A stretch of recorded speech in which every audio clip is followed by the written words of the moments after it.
Bajo. Saludamos a esta hora al diplomático, al ex canciller de la República del Ecuador, el doctor Luis Gallegos. Bienvenido, doctor. ¿Cómo está usted? Un saludo, un gran saludo y también un gran saludo a toda la radio audiencia de QH y a todos los que ya, esto es no solamente es radio, sino televisión, además de escuchar mundialmente, porque yo he tenido el privilegio de participar en estos programas desde fuera del Ecuador. Hoy me encuentro en el Ecuador, muy dichoso de estar de vacaciones en mi tierra. Un gran abrazo. Ah, qué buena cosa que esté tomando el friecito de la ciudad capital de todos los ecuatorianos, doctor Gallegos. Bienvenido a su cuna. ¿Ah? Bueno, nos alegramos. Mi compañera Joana Ramos comienza este diálogo con usted. Gracias, economista. Doctor, muy buenos días. Doctor, empezando, ¿no? Ya firmamos este acuerdo de paz, el gobierno empezó con las mesas de diálogo con la CONAIE para definir o para llevar una hoja de ruta y alcanzar los 10 puntos que se habían exigido y los otros que buscar cómo cumplirlos. Pero aquí el gobierno ha hecho cuentas casa adentro, ¿no? ¿Cuánto nos costó estos 18 días de manifestaciones? Cerca de $1.000 millones en ventas que no se hicieron, en acuerdos que se cayeron. Pero la imagen de Ecuador, ¿cómo queda esa imagen de Ecuador luego de 18 días de violentas manifestaciones? Casa afuera, ¿cuál es el saldo que nos queda? Mire, Joana, yo creo que es necesario analizar este problema desde múltiples aristas. En realidad, la pandemia, como un elemento central de la etapa histórica que vivimos, es una de las grandes determinantes de cómo están reaccionando los pueblos. El nivel de frustración, indignación, problema de la ruptura de las cadenas de producción, la ruptura de la globalización ha traído serísimos problemas económicos. Nosotros ya anticipábamos hace más de un año que las consecuencias económicas y comerciales de estas consecuencias de la pandemia, el acaparamiento por parte de los países desarrollados, la dificultad de transporte, los costos de los containers iban a aumentar los costos. Ahora, otro golpe definitivo fue la invasión de Rusia a Ucrania. En estos momentos nosotros tenemos un mundo dividido, en conflicto, con serios problemas de alimentación, de energía alrededor del mundo. Y por lo tanto, preveíamos ya malestares en las sociedades que ven una inflación incrementándose. En Estados Unidos la inflación ha llegado al 8%, la mayor en 40 años. Los temas de este tipo no solamente son nacionales, debido al paro, luego de los acuerdos, haciendo las sumas y las reflexiones que son necesarias en una sociedad, para ver cómo avanzamos. Yo soy partidario de buscar un acuerdo nacional sobre grandes temas que los ecuatorianos nos pongamos de acuerdo, como unas políticas de Estado para solucionar el futuro del país. No podemos solamente mirar este asunto como una coyuntura. El mundo se debate en este momento en uno de los problemas más graves de alimentación. El secretario general de Naciones Unidas acaba de decirlo el día de ayer, que él mira con preocupación el problema del incremento que traerá serísimos problemas de vivencia a los países del orbe, porque el disparo de los precios, como en el caso del trigo, de 40 o 50% de aumento de valor, son intolerables para ciertos grupos sociales y sociedades que lo único que van a traer es un nivel de tensión y violencia en esas sociedades. Y obviamente con gobiernos que no pueden responder ante las realidades que están viviendo estos pueblos, porque es un fenómeno mundial, no solamente nacional. Lo hemos visto en varios países. Sucedió ayer en Argentina, que la gente salió a la avenida principal de Buenos Aires a exigir que se dejen de pagar las cuentas con el Fondo Monetario Internacional. Ocurre en Panamá y en países más lejanos como Sri Lanka, lo que vimos durante el fin de semana, que centenares de manifestantes se tomaron las viviendas del presidente y del vicepresidente, incluso tuvieron que dimitir. Bueno, Claro. vamos a hablar también de la parte comercial que tiene Ecuador, con los acuerdos que ha avanzado este gobierno, pero que todavía no ha podido concretar. En el caso particular, el acuerdo con México y su intento hasta ahora fallido por ingresar a la Alianza del Pacífico. Ha dicho también que ha seguido el camino para lograr el acuerdo comercial definitivo con Estados Unidos, empezó con China, pero todavía no hay nada. Estas manifestaciones, como las ocurridas en junio pasado, dificultan llegar a un buen término. Bueno, yo creo que en realidad el hecho de que haya habido un problema como el del paro nacional y luego la firma del acuerdo, indudablemente trae un ánimo de observación más detenida del Ecuador. Pero yo creo que en el fondo, una vez firmado el acuerdo de paz, también hay un aliciente para buscar una solución nacional al paro, pero una solución nacional integral. Yo creo que los agentes externos miran al Ecuador como un gran potencial. Ciertamente el Ecuador es un país muy rico. Lamentablemente no hemos podido administrarlo durante décadas o siglos, pero este país tiene capacidades agrícolas, mineras, petroleras, que le vuelven verdaderamente un país con futuro. Y eso es lo que quiero subrayar. Debido a la depresión global por la pandemia, por la guerra, por la situación del mundo, nosotros tenemos que encontrar un nuevo horizonte, tenemos que encontrar un nuevo sueño de país, una nueva visión que nos lleve a los ecuatorianos, a nuestros hijos y a nuestros nietos a un futuro provisorio. Yo creo que esto es factible. El Ecuador es un país enteramente viable. Lo que tenemos que ponernos de acuerdo son los ecuatorianos. En una columna del día de hoy en El Comercio yo decía, los problemas de los ecuatorianos los conocemos mejor que nadie, los ecuatorianos, y las soluciones también las tenemos. Es necesario ponernos de acuerdo y buscar esa solución, que todos participemos en conjunto en un camino de la mano para buscar esos mejores días. Yo creo que el mundo se debate en una situación histórica muy compleja. Las rivalidades geopolíticas se han acentuado, los problemas de una posible guerra, la situación que está viviendo Ucrania, la situación que está viviendo Europa, el conflicto ruso-ucraniano y sus consecuencias, el problema de la rivalidad con China. Siempre que hay un momento de transición histórica, siempre van a haber tensiones. Y esas tensiones las estamos viviendo y nos están afectando. Porque pese a que la guerra en Ucrania está muy lejos del Ecuador, el sector bananero nuestro, los sectores productivos nuestros que vendían a Ucrania, están seriamente afectados, porque es la ruta también por las sanciones a Rusia. Pero al mismo tiempo, Ucrania y Rusia producen trigo, y en un estado de conflicto no pueden exportar el trigo. Hay 75 países en el África que están en este momento en una situación de hambruna porque no pueden conseguir alimentos.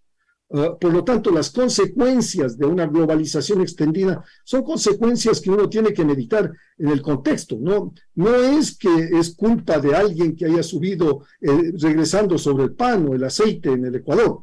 No es que los intermediarios o los productores, no.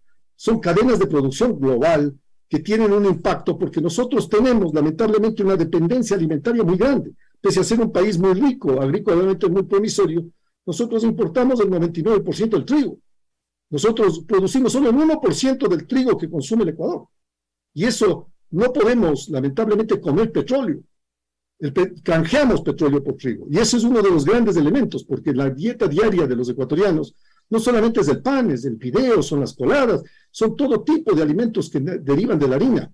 Y si la harina sube de precio a nivel internacional, el consumidor local va a tener un impacto no solamente en su dieta, sino en su bolsillo, que es uno de los problemas más serios en las clases vulnerables. Y usted ha nombrado, ¿no?, esa cadena de factores que nos llevan a esta consecuencia, ¿no?, a tener una inflación alta, dicho sea de paso, que no es algo solamente de Ecuador, sino del mundo, y nos falta comprenderlo como lo es, ¿no? Es algo que está pasando en todo el mundo. Recuerdo también que este fin de semana la directora del Fondo Monetario Internacional, Georgina, se me fue el apellido, bueno, la del Fondo Monetario Internacional, dijo que las previsiones...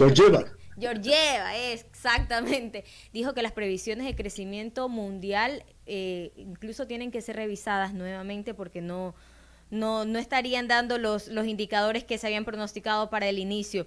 Es el doctor Luis Gallegos, ex canciller de la República, aquí en Caché Noticias y Opinión. Estamos conversando con el economista, ¿no? Pero usted le puede preguntar. Usted sí, sigue con la entrevista. Muy bien, gracias, Johanita.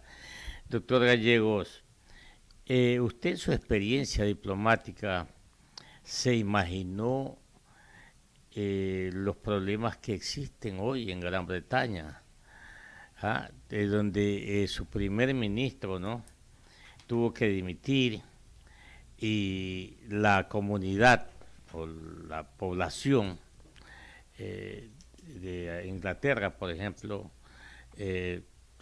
viene golpeándose y realmente pues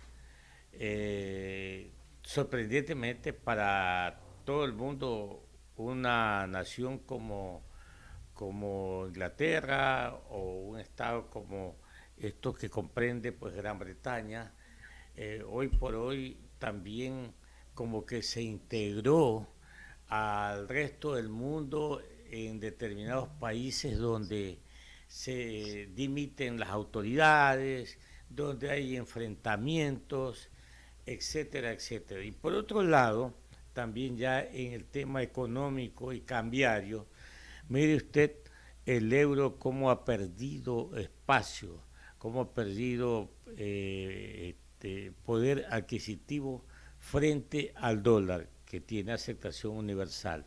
Todos estos acontecimientos, doctor Gallegos, ¿a qué usted los atribuye?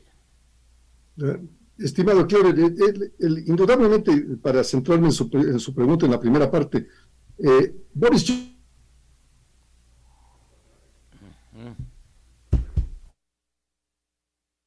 en Gran Bretaña durante los últimos años, la primer ministro Theresa May, Boris Johnson fue ministro de Relaciones Exteriores de Theresa May. Yo tuve el gusto de conocerlo en Ginebra, en el Consejo de Derechos Humanos, cuando fui embajador allí. Al llegar a ser primer ministro, la figura de Johnson, que había sido también alcalde de la ciudad de Londres durante algunos años, es una figura cuestionable en muchos de los casos, ¿no? Es una figura que verdaderamente conmocionó a Gran Bretaña y apoyó el Brexit, o sea, la separación de Gran Bretaña de Europa. Y esto se consiguió. Al conseguir la separación de Brexit, Gran Bretaña tuvo serísimos problemas, pero al llegar Boris Johnson a ser primer ministro, firmó un acuerdo de comercio con la Unión Europea, pero que él no honró.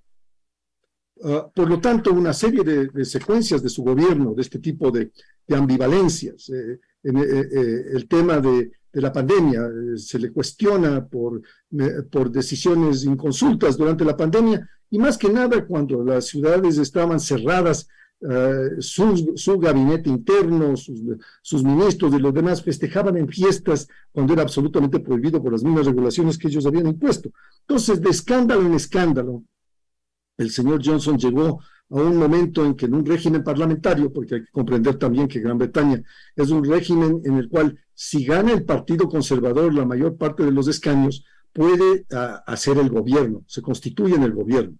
Y el partido que pierde, en este caso el Partido Laborista, forma un gabinete de sombra, que es del opositor. En el caso de Johnson, sus propios ministros parlamentarios, viendo el desastre electoral que se avecina por la conducción de Boris Johnson, dimitieron 40 altos cargos del gobierno de Johnson, forzando a su salida. O sea, no es una salida que le sacó la oposición, la sacó su propio partido, lo cual demuestra que quizás en este caso es uno de los primeros ministros de Gran Bretaña que ha salido más humillado en la reciente historia. Obviamente, la guerra, las sanciones, la inflación, el separatismo, inclusive los problemas con Irlanda del Norte se han agravado.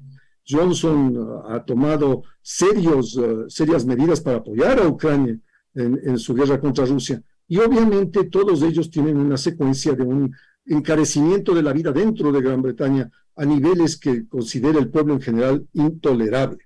Yo creo que lo que ha hecho el señor Johnson al dimitir y permitir que se realice nuevamente una elección parlamentaria para que constituya un nuevo gobierno el Partido Conservador, va a aclarar mucho el tema, pero Gran Bretaña termina este episodio con serios cuestionamientos de gobernabilidad y con una imagen poco interesante, más bien yo diría deteriorada. En el caso de Europa, cuando usted me menciona el euro, indudablemente el euro ha tenido una caída no antes vista. En este punto está casi a la par del dólar. No solamente por el fortalecimiento del dólar con relación al euro, sino por las circunstancias de la guerra, que han traído una serie de sanciones. Mientras tanto, Europa sigue comprando petróleo y gas de Rusia y sigue con serios problemas en el manejo económico interno, con una inflación galopante que hay. Son las 7 de la mañana, 55 minutos, dialogando con el doctor Luis Gallegos, ex canciller de la República del Ecuador. Tenemos problemas muy serios con el internet acá en la radio, y ojalá pues que no sea en el hogar del doctor Gallegos, porque se nos ha ido, y a ver si lo tomamos con la línea física por lo menos, para terminar esta interesante entrevista con el doctor Luis Gallegos. Estaba hablando ya de la situación económica de Europa. Hoy por hoy Europa atraviesa una de las crisis económicas, no digo la máxima, no, pero es muy acentuada en los países grandes, llamemos países altamente desarrollados.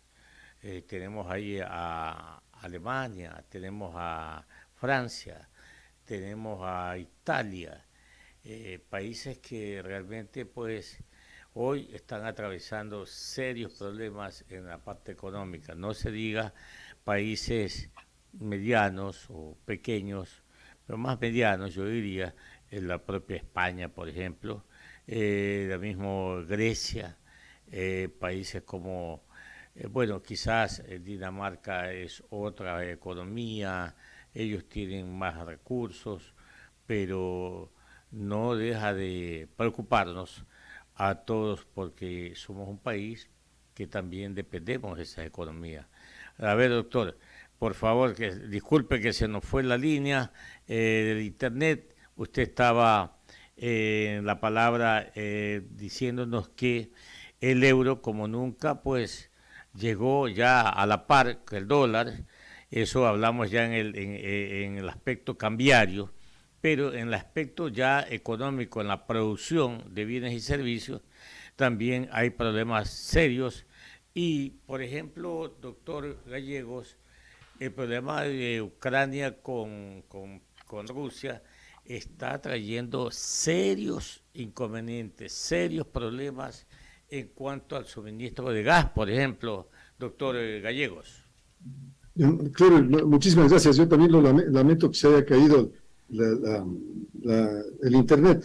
Yo coincido enteramente con usted, mi querido Clever. El problema de Europa es un problema de un enfrentamiento geopolítico que tiene serias consecuencias. Las sanciones aplicadas tanto por Estados Unidos como por Europa han tenido indudablemente una repercusión geoestratégica, ¿no? José Borrell, el alto representante de Relaciones Exteriores y de Seguridad de la Unión Europea, decía que es el nacimiento de la Europa geopolítica. Bueno, el nacimiento de la Europa geopolítica y un compás geoestratégico, como llaman los europeos, en este momento por la agresión de Europa a Ucrania y la posibilidad de que extienda esa campaña a otros lados, la reacción de la OTAN, el fortalecimiento de la OTAN con el ingreso de Finlandia y Suecia. Son temas que se debaten, pero que tienen enormes consecuencias socioeconómicas. En realidad, en este punto, usted ve a una Unión Europea cuyos miembros son 27, pero que tiene miembros asociados y otros cerca de 50, ve una economía afectada por la dependencia que existe del gas, por la dependencia que existe del petróleo ruso, ve una serie de consecuencias respecto a alimentos, una inflación global. Muchos culpan de la inflación a los programas que tuvieron que poner en vigencia los estados durante la pandemia para inyectar liquidez a las empresas que quebraban por los encierros, por las afectaciones económicas que trajo la pandemia. Hoy en día la inflación global, la inflación de Estados Unidos, la inflación de Europa, va a traer serias consecuencias también para nosotros, porque los precios nuestros, y especialmente por ser un país dolarizado, vamos a tener serios problemas en el manejo de una inflación internacional que no depende de nosotros. Y esto va a traer serios problemas de competitividad para los sectores productores ecuatorianos. Al mismo tiempo, el Ecuador se ha visto con aliciente que sus productos de exportación estrella han marcado hitos de exportación por las demandas internacionales de sus productos. Yo creo que es necesario ampliar esas fronteras. Justamente en esta semana se reiniciaron las negociaciones con Corea del Sur. Yo creo que eso es una muy buena señal. Con México están parados los tratados de libre comercio por una posición de México de no permitir que los productos del Ecuador, los productos que el Ecuador exporta, ingresen, especialmente el camarón y el banano, al acuerdo de comercio. Yo soy amigo de que nosotros habíamos pensado como país que el tratado con México es indispensable para entrar a la Alianza del Pacífico, porque la Alianza del Pacífico nos permitiría ir al Asia. Hoy en día estamos negociando un tratado con China y un tratado con Corea, independientemente de entrar a la Alianza del Pacífico. Así que yo creo que podemos darnos el tiempo necesario e ir directamente al Asia, que es fundamentalmente donde debemos estar. Nosotros tenemos limitaciones en el mercado europeo, ya hemos llegado a un nivel de saturación de nuestras exportaciones al mercado europeo, al mercado americano. El único que está en expansión para nuestra producción y que permitiría crecer y tener más empleo en el Ecuador es el mercado asiático. Y nosotros debemos apuntar en los próximos años a afincar, asegurar, garantizar el acceso a esos mercados. Tenemos que incentivar y también, ¿por qué no decir, aplicarnos más con Corea del Sur, por ejemplo? Corea del Sur es un gran mercado y, por supuesto, con China. La OTAN ¿cómo podríamos interpretar esto, doctor Gallegos? Admitió ya a Suecia y a Finlandia. ¿Este es un fortalecimiento para la OTAN o estos dos países que han sido admitidos van a estar fortalecidos o respaldados por la OTAN? Bueno, la OTAN las siglas de la OTAN es la Organización del Tratado del Atlántico Norte, que es una alianza militar. Es una alianza militar creada para contrarrestar en su momento al Pacto de Varsovia, que era el liderado por la Unión de Repúblicas Socialistas Soviéticas y los países socialistas comunistas de la órbita de Moscú.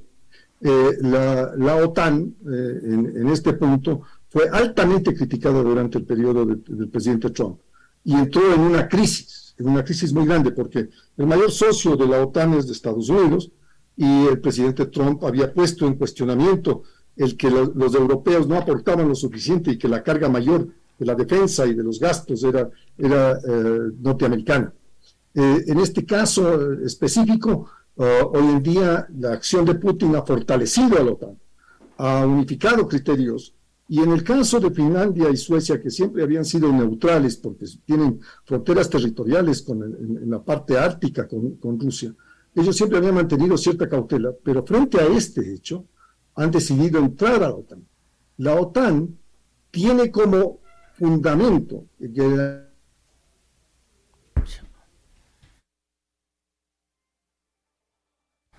8:03. Qué lamentable es esto de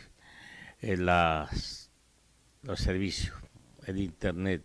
Ojo, que pagamos fuerte aquí, una mensualidad por este servicio.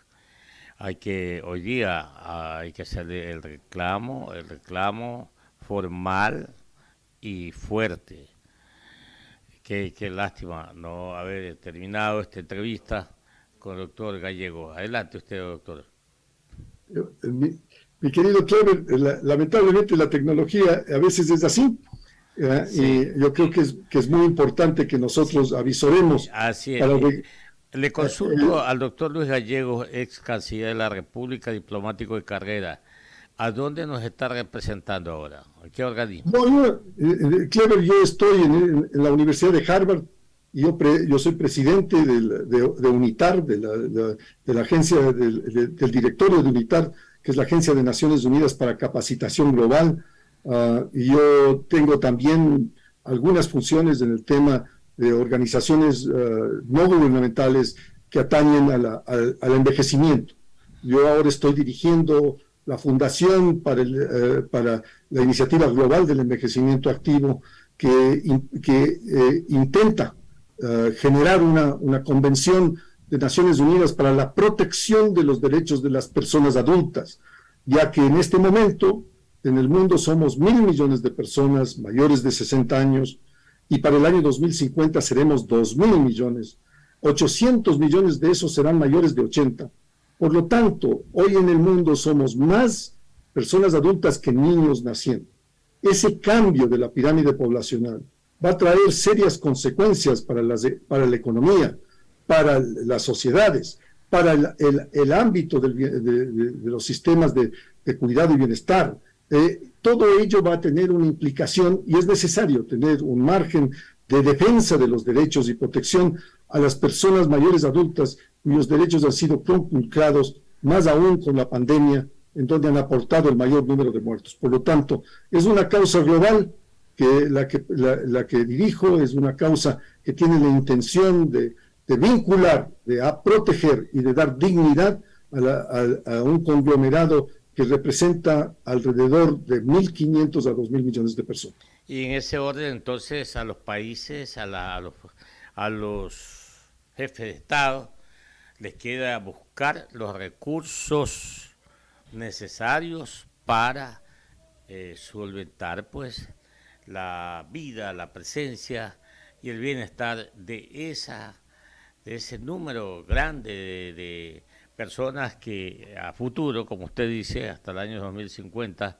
serán muchos los que demanden mejores servicios, mejores atenciones desde la seguridad social. Le mandamos un fuerte abrazo, doctor Gallegos, me alegro mucho que esté acá en su cuna, en su ciudad y en su país. Un abrazo y que tenga siempre una excelente salud, que es lo que más debe preocuparnos, ¿no? Muchas gracias, Clever, para usted, para Joana, para todos los radioescuchas, un gran saludo y que Dios les cuide. Un abrazo grande y muchas gracias por esta deferencia. Un abrazo para usted, gracias.